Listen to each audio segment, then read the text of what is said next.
नमस्कार। कभी सोचा है कि एक ट्रेडिंग कंपनी जो यहाँ सिर्फ मुनाफा कमाने आई थी, वो देखते ही देखते पूरे सब कॉन्टिनेंट की शासक कैसे बन बैठी? आज हम ब्रिटिश ईस्ट इंडिया कंपनी की इसी अविश्वसनीय कहानी की परतों को खोलेंगे और समझेंगे कि आखिर ये सब हुआ कैसे। तो सबसे बड़ा सवाल यही है, एक कंपनी जो मसाले और कपड़े का व्यापार करने आई थी, उसने भारत जैसे विशाल देश पर कब्जा कैसे कर लिया? ये कहानी किसी पहेली की तरह है और आज हम इसके सारे टुकड़ों को एक एक करके जोड़ने वाले हैं। हर बड़ी कहानी की एक शुरुआत होती है और हमारी कहानी की शुरुआत होती है एक बहुत बड़े और ताकतवर साम्राज्य के पतन से। जरा सोचिए, एक ऐसी शक्ति जिसने सदियों तक भारत को एक धागे में पिरोकर रखा था, अब वो बिखर रही थी। जी हाँ, हम बात कर रहे हैं मुगल साम्राज्य की। तो ये सब शुरू कैसे हुआ? देखिए, साल 1707 में सम्राट औरंगजेब की मृत्यु एक बहुत बड़ा टर्निंग पॉइंट था।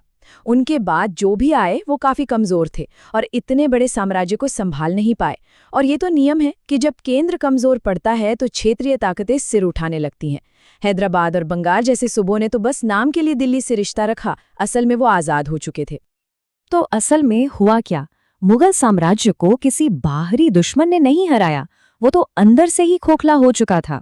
और जब भारत की सबसे बड़ी शक्ति की गद्दी एक तरह से खाली हो गई, तो इसने एक पावर वैक्यूम बना दिया, एक ऐसी खाली जगह जिसे भरने के लिए हर कोई बेताब था। और इसी पावर वैक्यूम ने एक बड़ी दौड़ शुरू कर दी।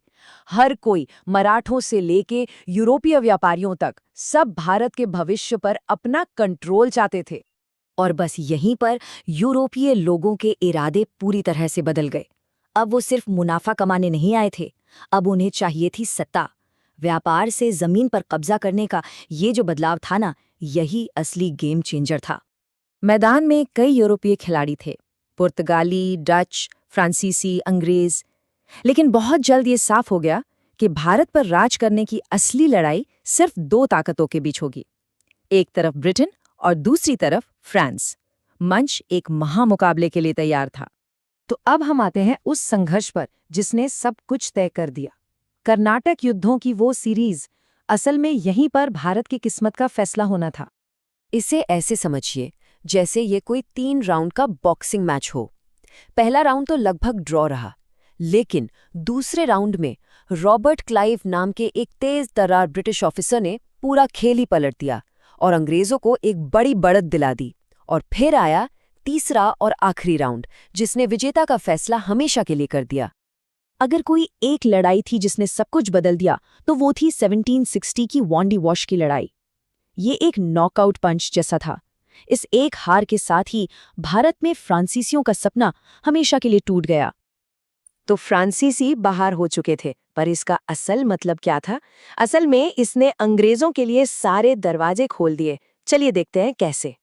सबसे पहली और बड़ी बात, भारत में सत्ता की दौड़ से फ्रांसीसी पूरी तरह से बाहर हो गए थे।